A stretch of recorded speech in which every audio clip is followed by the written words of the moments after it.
Hello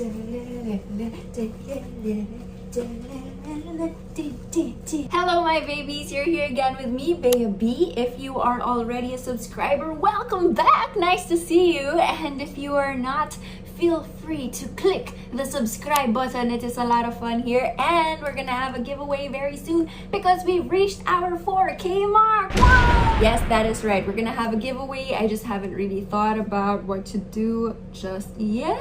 Anyway, as you could tell from our title, we're gonna be asking ourselves some very important questions before we pull the trigger on our Chanel Classic Flap. This year, I went a little bit crazy on the Chanel Classic Flaps, and with that, I have watched a million YouTube videos on them, and I just feel like there are some things that they don't really discuss in these videos that noobs such as myself, such as whoever is watching right now, might find helpful.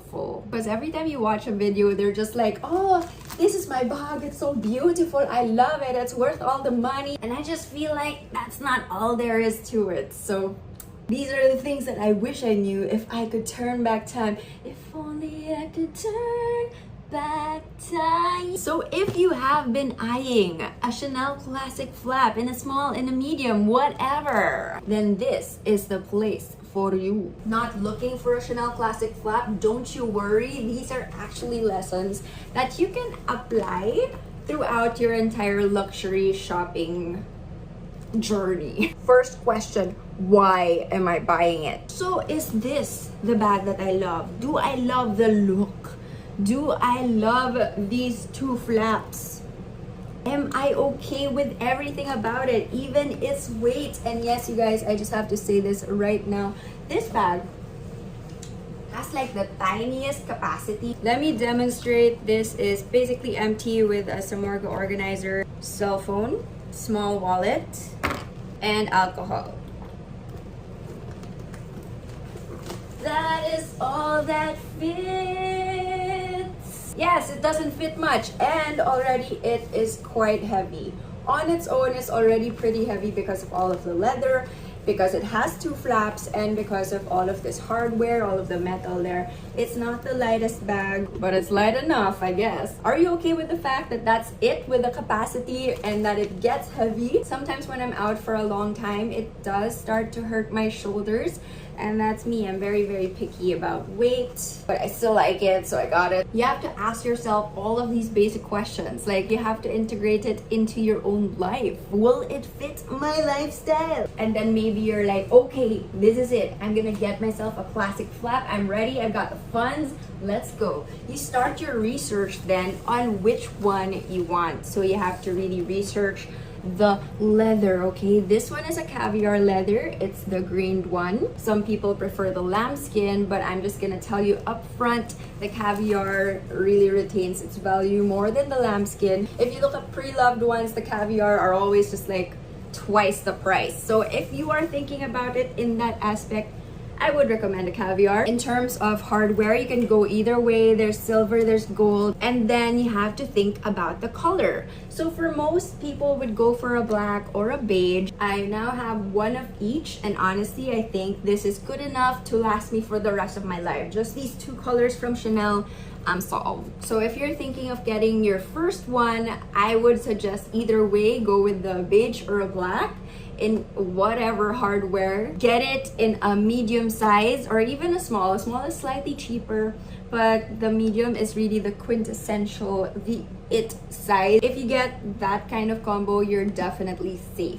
I'm just gonna say personally, I think the black might be the most ideal just because it is very safe in terms of color transfer. You don't have to worry about it as much. It is very carefree and it's going to look pristine all the way till you're an old person. That said, I'm gonna say that I do love my blue a lot. It is a dark color if you would prefer a color. Therefore, you won't worry about the color transfer. It is in a gold hardware, which I think makes it look extra classy. Also, the caviar looks amazing. But if I'm being completely honest, maybe I should not have bought this one. I feel like there are so many amazing brands out there, and I'm now thinking that For the price that I paid for this one, I could have bought like 5 other blue bags from other brands. So I don't know, especially if it's a colored one, maybe you have to think to yourself again, does it really have to be Chanel? Okay, now that we've got all of these things to think and ruminate about, you should make a list. Okay, I've decided that I'm going to get a dark beige classic flap with silver hardware. Make that part of your list and stick to it. Don't get distracted by what is on sale or what is available. Stick to the one you want and find it in a good price, because you will find it eventually. Don't settle, okay guys? Oh my gosh, this is something I had to learn the hard way. Honestly, I just wanted this bag. I wanted the So Black leather with black hardware. I wanted this so badly, and I saw someone selling it secondhand, and I was unfortunately not quick enough to swipe it up, so it was gone, right? Bye bye. But I saw this one that went up for sale at a really good price, and so I bought this. Did I scratch the itch? I'm not sure, because I still ended up looking for this bag. You know, if I was just a little bit more patient, I could have waited and just gotten this one, and maybe I could have saved myself hundreds of thousands of pesos without buying this one, although I still love it, okay? But I'm just saying, in terms of money management, this was not a smart move for me. I could have saved all of that money and gotten other things on my wish list. Instead, I got distracted. I wanted a black one, and I ended up getting a blue one out of the blue. You will still want the bag that you want even when you buy something else, so focus. Another tip, make sure you're buying from legit shops. There are so many fakes out there, and so many people who seem legit who might be selling fakes. I've heard so many horror stories. There are some sellers who will sell you something real, and then once they get your trust, they will sell you something fake, like sneaky. Just put it in there, and then you thought you bought a real one, and oh my gosh, your money out the door. So do your research. Remember also that the price, if it's too good to be true, it probably is. It might be fake, might be moldy, it might smell weird, I don't know. So if you are looking for legit shops from here in the Philippines, I do know a couple. I'll list them down there. But for example, I did buy this one recently from Gachi Got You, and they source their bags from Japan, where they're not allowed to have any fakes. And actually, the owner of the store is a friend of a friend, so I kind of have trust issues. So I made sure it was from somebody that I knew. Dahil bawal yung fake doon, you can rest easy and know that your bag is real. That said, make sure to ask for pictures. So here's a tip that I wish I knew earlier on. So when I was going crazy about getting this one, I saw it online from this Instagram store, and I was like, she has it. She has the one I want. It was an okay price for the So Black, and I just said, mine. Oh, you guys don't do that. I didn't even ask for like pictures of the condition of the bag. She did point out that there's a little bit of scuffing like over here, but when I received the bag, I realized that there was so much more damage or wear than I was expecting. For example, there's a lot more scuffs here on the inner flap. I was a little annoyed that they didn't tell me about that. And the grains here in the middle, they kind of faded, I guess, from wearing it too much on your arm, and it just kind of rubbed on your clothes too much, and it just got smooth. I also remember buying something over the past year. I bought this Prada bag from this online store. It was legit Prada. When I asked about condition, she said it was excellent. But when I received it, it had so many stains that were not removable already, and it really bothered me that the scratches were so severe on the feet. Was not happy. This is one thing that I think you should ask for, definitely. Always ask for detail shots, really close up of the corners. That's one of the things that go really early on. The corners, ask for that.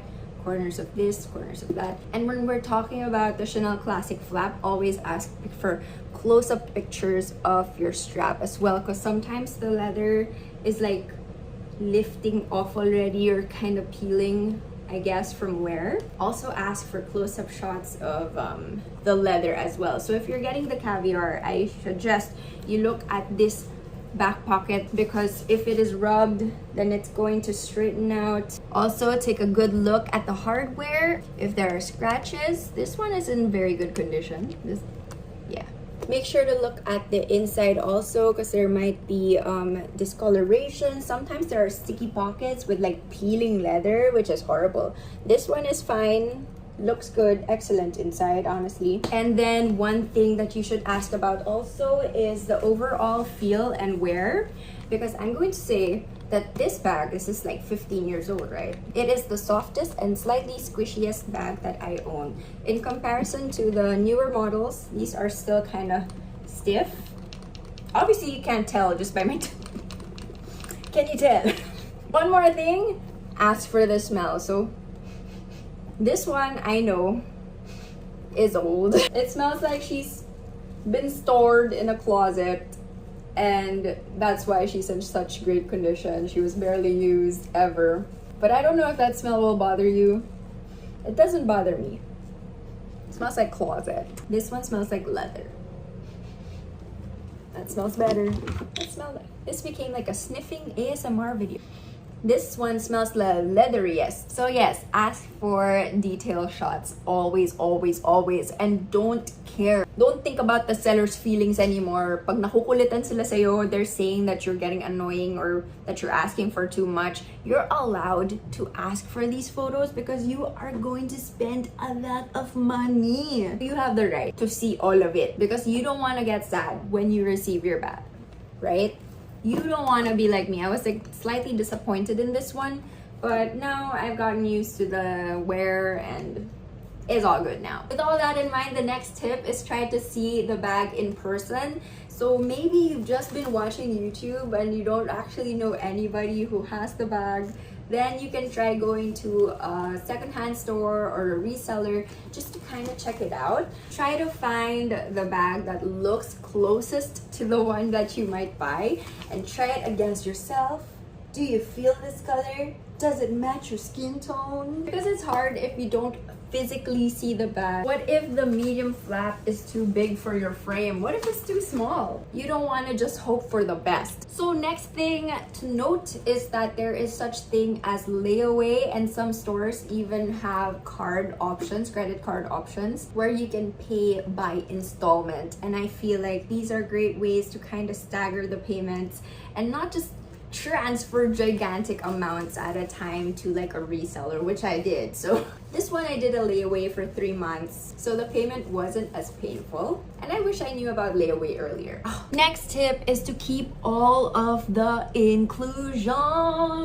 I love this Speedy so much that I was like, I don't need the receipt. I'm never selling this. I ended up selling it, and at a lower price, mind you, because the inclusions were not complete. It couldn't fetch a higher price. So for your Chanel Classic flap, just make sure to keep the box, make sure to keep the dust bag, the authenticity cards, or actually the new ones, they now have like microchips inside the bag, so that's really great. But for me, I have my entropy certificate and my authenticity cards, and I'm making sure to never get rid of those. I bought this one where the inclusion was just the card and the dust bag, but you could try to ask maybe the store if they could possibly give you an extra box, because sometimes they have an extra box, which is what happened to this one. Gachi was like, hey, yo, we have an extra box. Some woman didn't want her box. Do you want it? And I'm like, yes, please. So now all my 3 Chanel bags have boxes, which is a good thing. So if I maybe want to sell them in the future, at least they come with complete inclusions and I can ask for the price that I think would be best. All right, that's all of the tips that I could think of. Those are just a few, but hopefully they help you on your journey to purchasing your Chanel Classic flap. Once again, I'm not sure if I forgot anything, so if I did, please tell me in the comment section down below, because I would love to answer them and chit chat with you. Anyway, that's all the time we have for today. Peace and love, bye!